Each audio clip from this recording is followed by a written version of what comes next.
হিন্দু ধর্মে অসুর বলতে সাধারণভাবে এমন এক ধরনের সত্তাকে বোঝানো হয় যেটা দেবতাদের বিরোধিতা করে এবং অশুভ শক্তির প্রতীক হিসেবে বিবেচিত হয়। তবে অসুর শব্দের অর্থ ও ভূমিকা সম্পর্কে কিন্তু সময়ের সঙ্গে সঙ্গে কিছুটা কিন্তু পরিবর্তন হয়েছে আর কি। তো প্রাচীন বৈদিক যুগে ঋগ্বেদের অসুর শব্দটি সব শক্তিশালী দেবতার ক্ষেত্রে কিন্তু ব্যবহৃত হইতো। তখন কিন্তু এটি এক ধরনের ক্ষমতা ও প্রভাবের একটা প্রতীক ছিল। তো উদাহরণস্বরূপ যদি বলা হয় ইন্দ্র, অগ্নি, বরুণ এদেরও একসময় অসুর বলা হয়েছে, অর্থাৎ তারা অসুরীয় সূত্রে আর কি গুণসম্পন্ন। তো পরবর্তীতে এই শব্দের অর্থ কিন্তু নেগেটিভ অর্থে কিন্তু ব্যবহার হতে থাকে যখন দেবতাদের ও বিরোধী শক্তিদের মধ্যে দ্বন্দ্বের একটা বর্ণনা শুরু হয় আর কি। তো ঠিক যেভাবে মৌলবাদ শব্দের ব্যবহার শুরু হয়, এখানে ভাষা যাই হোক সেটা কী উদ্দেশ্যে ব্যবহার হয়েছে সেটাই আর কি আসল কথা। তো পরবর্তীতে পুরাণ যুগ যখন আসলো তখন সেটা পুরাণ সময়ে অসুর বোঝানো হলো দানব বা দৈত্য যাদেরকে বলা হয় তাদেরকে। হ্যাঁ, তো যারা সাধারণত দেবতাদের বিরোধিতা করে, অহংকারী ও শক্তির ব্যবহার করে, ঈশ্বর বা ধর্মের সমালোচনা করে, তাদেরকেই বর্তমান সময়ে অসুর বলা হয় হিন্দু ধর্ম অনুযায়ী। তো অনেক অসুর তপস্যা করে ব্রহ্মা বা শিবের কাছ থেকে বর পায় আর কি, মানে শক্তি পায়, এবং পরে সেই শক্তিকে অপব্যবহার করে বিশ্বে বিশৃঙ্খলা সৃষ্টি করে। তখন বিষ্ণু বা অন্য দেবতারা তাদের দমন করার চেষ্টা করে আর কি। তো হিন্দু ধর্মে অনেক দেবতা বিভিন্ন অসুরকে বধ করেন। আমি সেদিকে যাচ্ছি না, আমি যতটুকু পড়েছি, ভুল হলে আপনারা যারা জানেন তারা শুধরাই দিবেন। হ্যাঁ, তো এখানে দুর্গাপূজায় মহিষাসুর হিসেবে দেখানো হয়, যাকে দেবী বা দুর্গা বধ, যিনি হচ্ছে দেবী দুর্গা বধ করেন, অর্থাৎ দেবী দুর্গার পায়ের নিচে দিয়ে শুল দিয়ে যাকে বধ করা হয় তাকে হচ্ছে মহিষাসুর বলে। তো মহিষাসুর আসলে কে? এখানে মহিষাসুর ছিলেন এক শক্তিশালী অসুর যার শরীরের গঠন ছিল আংশিকভাবে মহিষ বা পাঠা বা ষাঁড় এটার মতো আর কি।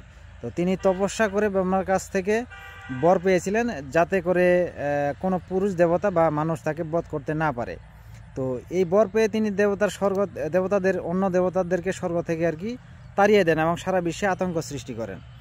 তো ব্রহ্মা, বিষ্ণু, শিব সহ সব দেবতা যখন একত্রিত হয় তাদের শক্তি সংযুক্ত করেন এবং সৃষ্টি করেন মা দুর্গাকে। হ্যাঁ, এরা সকলেই একটা শক্তি সংযুক্ত করে তারপরে মা দুর্গাকে সৃষ্টি করেন। তো একজন নারী দেবী, তিনি হচ্ছে মা দুর্গা হচ্ছে একজন নারী দেবী যিনি সকল দেবতার শক্তির মিলিত রূপ, এটা আর কি বলা হয়। তো মা দুর্গা 10 হাতে 10টি অস্ত্র নিয়ে মহিষাসুরের বিরুদ্ধে যুদ্ধ করেন। তো বহুদিন যুদ্ধের পর তিনি মহিষাসুরের যখন মহিষরূপে রূপান্তরিত হন তখন ত্রিশূল দিয়ে তাকে বিদ্ধ করেন, যেটা আর কি দুর্গাপূজায় দেখা যায়। তো এই ঘটনাকে মহিষাসুর মোদিনী রূপে দুর্গার বিজয় হিসেবে কিন্তু চিত্রিত করা হয়েছে। তো দুর্গামূর্তিতে যে দৃশ্য দেখা যায়, মহিষাসুর একবার মানুষের মতো একবার মহিষের মতো রূপ নিচ্ছে, এরকম বিভিন্ন মণ্ডপে কিন্তু দেখা যায়। আপনারা দেখেছেন, বর্তমানে যেটা হচ্ছে এটা দেখা যায়। তো দেবী দুর্গা তাকে ত্রিশূল দিয়ে বধ করছেন, এটাও কিন্তু দেখা যায়। তো মহিষাসুরের মুখ বা শরীর কিছুটা পশুর মতো, ষাঁড়ের মতো, এবং সে দেবীর পায়ের নিচে কিন্তু থাকে। এই প্রকৃতিটি আর কি বোঝায় অহংকার, পাশবিকতা ও অশুভ শক্তির উপর দেবী শক্তির বিজয় হিসেবে। তো এখন কথা হলো, আমাদের উপদেষ্টা ডক্টর মোহাম্মদ ইউনূস স্যারকে কেন অসুর হিসেবে দেখা হলো ভারতের মণ্ডপে, যেখানে ইন্টারিম গভর্নমেন্ট ভারতের কলকাতায় বা ভারতের যারা বাঙালি আছে তাদেরকে পূজায় ইলিশ রপ্তানি করছে, যাতে করে ভারতীয়রা পূজায় ইলিশ পেয়ে পূজাটা আরও ভালোভাবে করতে পারেন।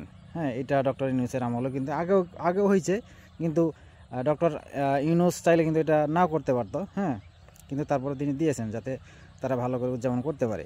তো এখানে যেটা হতে পারে সেটা হলো তাদের মতে হাসিনার আমলে, যেটা আর কি তারা যে কারণে অসুর হিসেবে তাকে দেখে, তো এটা দেখার কারণ হইতে পারে যে তাদের মতে হাসিনার আমলে দেবদেবী ও দেবীর অনুসারীদের তাদের দৃষ্টিতে ভালো চলছিল, মানে হাসিনার আমলে দেবদেবীরা এবং দেবদেবীর অনুসারীরা ভালো চলছিল, কিন্তু ইউনূস আসে অসুরের দৃষ্টিতে, অসুর হয়ে দেশ দখল করেছে তাদের দৃষ্টিতে। আমার যেটা আর কি ধারণা, এটা মন্তব্য আর কি হইতে পারে, এবং ভবিষ্যতে তারা ডক্টর ইউনূসকে বধ করবে বা বধ করার জন্য উস্কে দিচ্ছে, ভারতের জনগণকে বার্তা দিচ্ছে যে ডক্টর ইউনূস হলো একজন খারাপ, সে সমাজে বিশৃঙ্খলা সৃষ্টি করছে, তাই তাকে বধ করতে হবে। তো তাদের এই দৃষ্টিভঙ্গির কারণে ফলাফল কি ভালো হবে? ভালো হবে না, কারণ আমাদের শাসক ভালো হোক মন্দ হোক সেটা পরের বিষয়। হ্যাঁ, সেটা আলাদা বিষয়। তাকে এভাবে তুলে ধরা মানে দেশকেও দেশের জনগণকে অপমান করা। এটা শুধু কারণ দেশের জনগণকে তো তাকে হচ্ছে ক্ষমতা তুলে দিছে। তো এটা শুধু ডাক্তার ইউনূসের বেলায় না, শেখ হাসিনার বেলা যদি হইতো তাহলে জনগণ একই কথাই বলতো। হ্যাঁ, তো কারণ একজন দেশের প্রধান মানে সে দেশের জনগণকে রিপ্রেজেন্ট করে, তাই ডক্টর ইউনূসকে অপমান করা মানে দেশের 18 কোটি মানুষকে অপমান করা। তো এই 18 কোটিতে কিন্তু সব ধর্মের মানুষই বসবাস করে। হ্যাঁ, সুতরাং সব ধর্মের মানুষকেই কিন্তু সামগ্রিকভাবে অপমানিত করছেন। তো আর ধর্মীয় দৃষ্টিকোণ থেকে এমনভাবে নেগেটিভ করাটা যুক্তিযুক্ত কিনা হ্যাঁ আমার জানা নেই। তো এই বিষয়ে আপনারা মন্তব্য করেন, আশা করছি বিষয়টা বুঝতে পারছেন।